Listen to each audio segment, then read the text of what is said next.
Pertama, seperti kata Buddha, apa yang ada dalam pikirannya, apa yang ada dalam pikiran kita. Karena itu Buddha mengatakan misalnya, jagalah akalmu karena ia akar dari segalanya. Ujaran kebencian ini terjadi karena ketidakpahaman pikiran, akal, wawasan seseorang. Jadi ini pertama, akar dari segalanya. Nanti kemudian faktor eksternalnya ada. Jadi faktor internalnya menurut saya adalah keringnya atau miskinnya pemahaman tentang apa yang harusnya, apa yang sebaiknya dilakukan. Ini faktor internal bagi saya.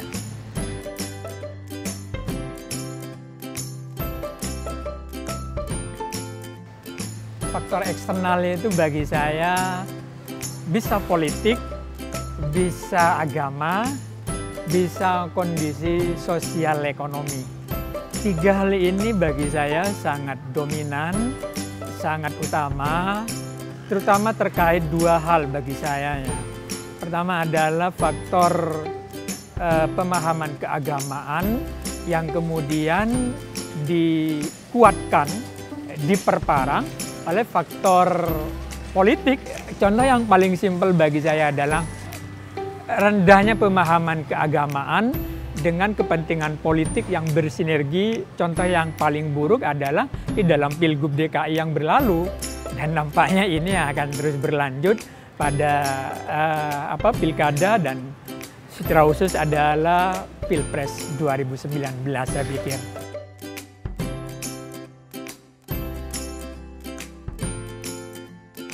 Saya rasa bisa, tetapi tidak single faktor.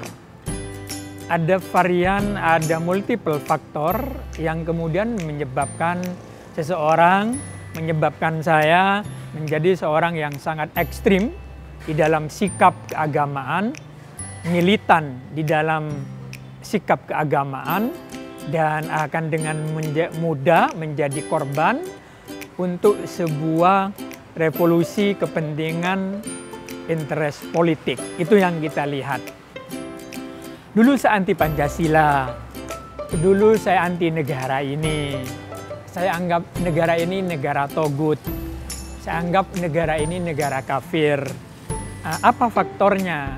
Faktornya seperti saya katakan tadi adalah kembali kepada faktor internal, yaitu akal nalar kita yang sangat terbatas, nalar kita yang bahkan ada istilah cuti nalar sebagainya itu, karena agama sifatnya dogmatis.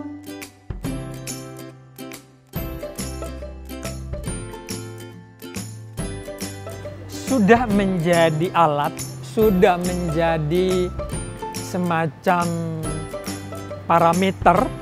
Ujaran-ujaran kebencian itu dianggap bagian dari pembelaan agama. Dalam konteks ini saya ingin tegas saja, dianggap bahwa ini bagian dari pembelaan terhadap Islam.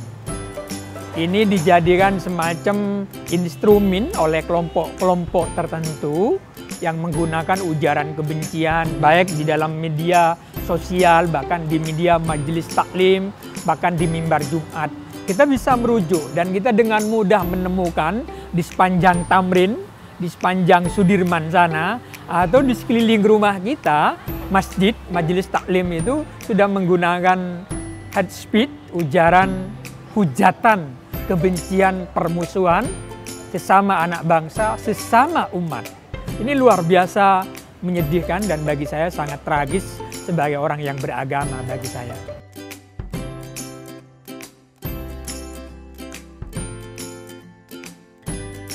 Saya ingat guru saya mengatakan kayak gini, tak mungkin nilai-nilai HAM itu bisa kita tegakkan, bisa kita lakukan sepanjang seseorang tidak menyadari tentang makna hidup dan hidup bermakna.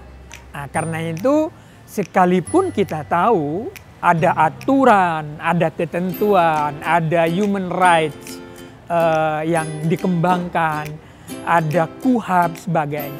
Saya rasa KUHAP kita, saya rasa the golden rule kita sudah sering. Saya rasa dialektika, empati sudah sering disampaikan di majelis-majelis agama. Tetapi tanpa kesadaran untuk hidup baik, untuk hidup bermakna, maka semua hal keluhuran yang diajarkan dan ketentuan-ketentuan hukum itu akan tertabrak, akan dilewati.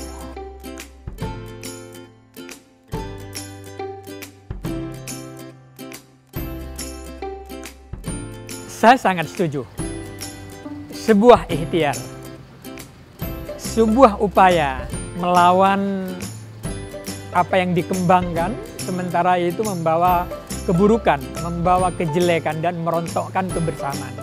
Jadi kalau ada hate speech day atau anti hate speech day, hari anti ujaran kebencian. Ini keren, ini gagasan yang baik.